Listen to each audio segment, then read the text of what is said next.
네, 세 번째 데스킹 주제는 미 이사단 콘서트 파행 논란입니다.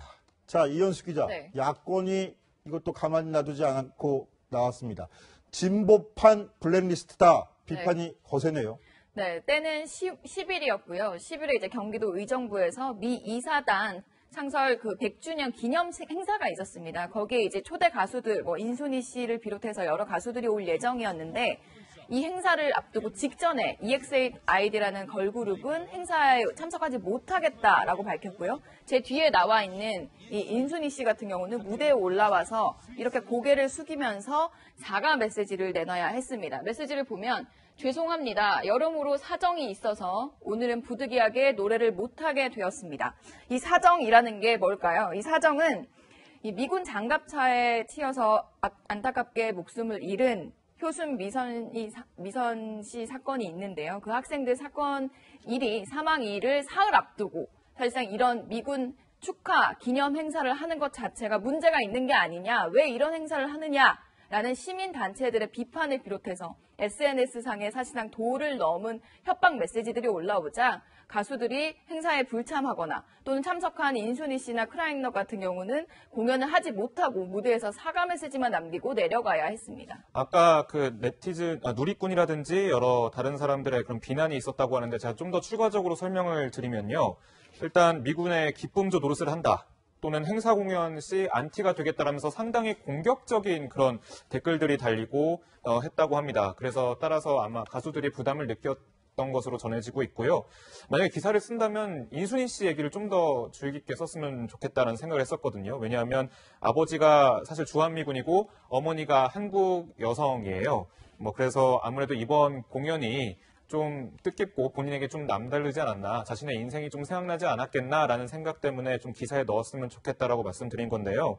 인순이 씨도 과거에 이런 인연에 대해서 언급을 한 적이 있었습니다. 직접 한번 들어보시겠습니다. 엄마는 한국 사람이고 아버지는 미국에 가면 또 미국 사람이고, 근데 저희는 어디로 가야 되나를 어렸을 때 고민을 많이 했던 것 같아요. 소속이라는 거. 1% 부족한 걸 뭘로 채워야 되나를 많이 생각했었는데 그건 사랑이었어요.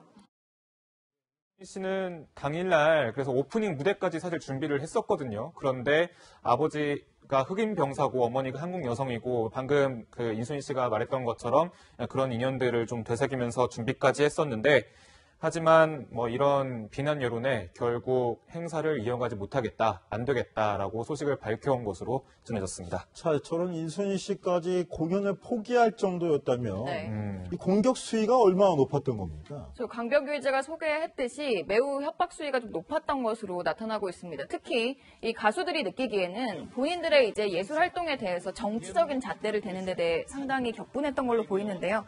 당일 공연팀 소속사 실장의 이야기를 들어보면 정치적인 시각보다는 공연을 하고 아트를 하는 건데 인터넷이 제일 무섭다. 정권도 바뀌고 눈치가 보인다라는 언급도 있었고요. 특히 이 행사를 주도했던 안병용 의정부 시장이 하는 얘기를 보면 이 연예인들이 출연을 못하도록 압력을 넣은 데다가 이 연예인들이 얼마나 겁박을 받았으면 거액의 위약금도 포기를 했겠냐라고 이야기를 했습니다. 사실 이 행사는 한미 동맹에 대해서 다시 한번 생각하고 게다가 이 행사 이 앞부분에 미선이 효순이 관련 그 추모 시간도 가지기로 했었었는데 이런 부분들이 깡그리 무시되고 단순히 미군 행사라는 것만 부각돼서 논란이 된 게 안타깝다, 이런 반응을 내놨습니다.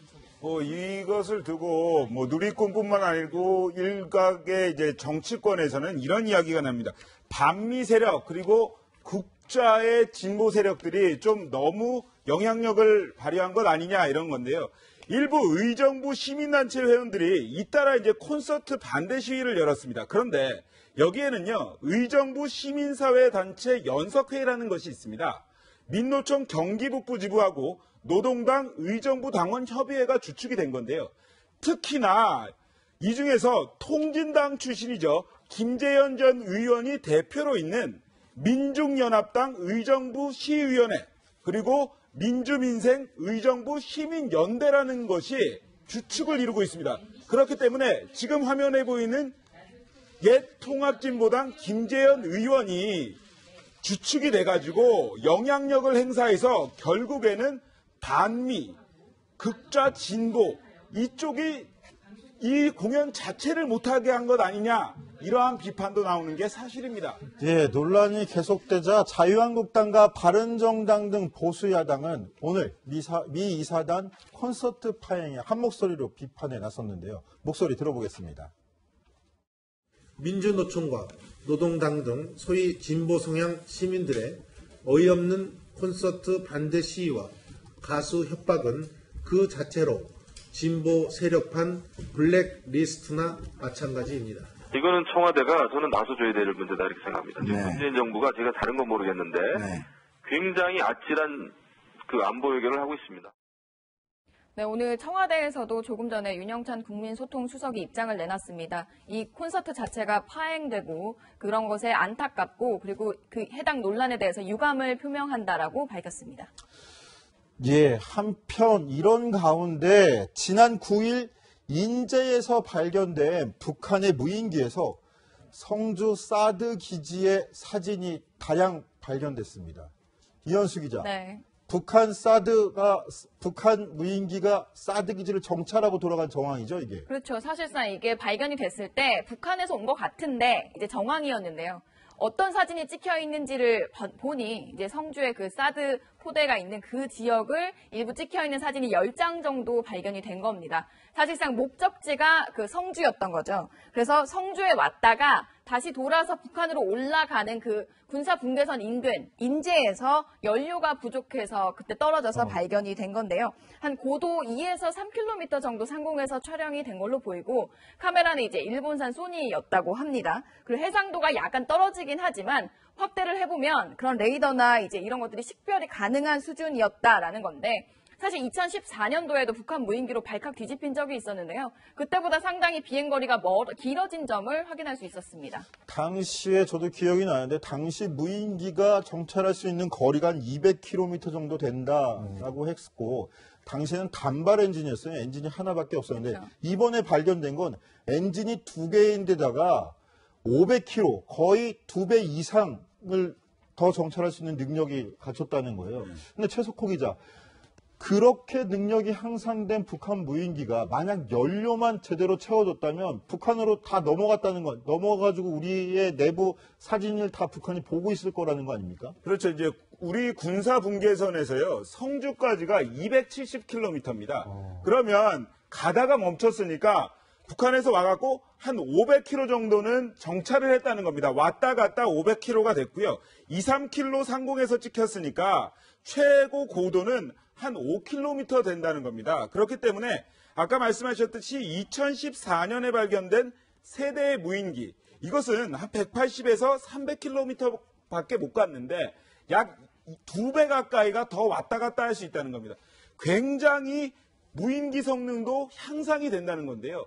우리나라도 이것에 대비한 그 어떤 전략, 어떻게 대비해야 되나 대응책을 반드시 세워야 될 것으로 보입니다. 그런데 이걸 보내면서 사실상 상식적으로 생각해 봤을 때 한 대만 보냈겠습니까? 그렇죠. 그러니까 발견된 게 한 대인 거고 그리고 최근에 발견됐지만 보낸 시기도 사실 추정하기 어려운 부분인데요. 근데 북한 조선중앙TV에서 위성사진이라면서 사실상 우리의 사드 포대 관련 언급을 한 부분이 있었습니다. 근데 그 화면이 사실상 이번에 군에서 그 무인기에서 발견된 사진과 매우 유사하다라는 지적이 나오고 있습니다. 지금 화면에 나오고 있는 모습인데요.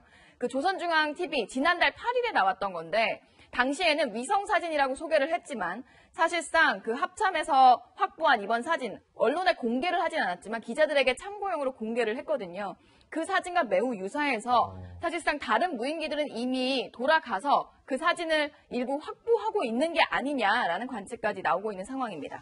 자, 우리의 상당수 군 전력이 북한에 노출되어 있는 현실이 저렇게 여실히 드러난 건데요. 특히나 북한 무인기 대당 2천만 원 정도밖에 안 한답니다. 자, 강병규 기자, 이렇게 네. 뻥뻥 뚫려도 되는 건가요? 자, 이게 뭐 우리가 드론 띡 하나 날려가지고 띄우는 거랑 다른 얘기잖아요. 보니까 북한에서는 한 300대 정도 가지고 있다고 지금 취재가 되고 있고 지금 기자들도 깜짝 놀란 상황인데 그러니까 하나의 큰 부대예요. 부대고 방금 말씀했듯이 그 200km가 아니라 더 먼 거리를 날아갈 수 있는 그러니까 엔진도 한 개가 아니라 두 개. 연료만 충분하다면 우리나라를 왔다 갔다 갈 수 있는 그런 무인기라면 상당히 정보전의 면에서 좀 위협이 될 수 있는 그런 상황이라고 좀 생각이 됩니다. 우리 군에서도 이런 심각한 안보 사태에 대해서 확실히 방어할 수 있는 대비책을 마련해야 될 것 같습니다. 정치데스크 60초 후에 돌아오겠습니다.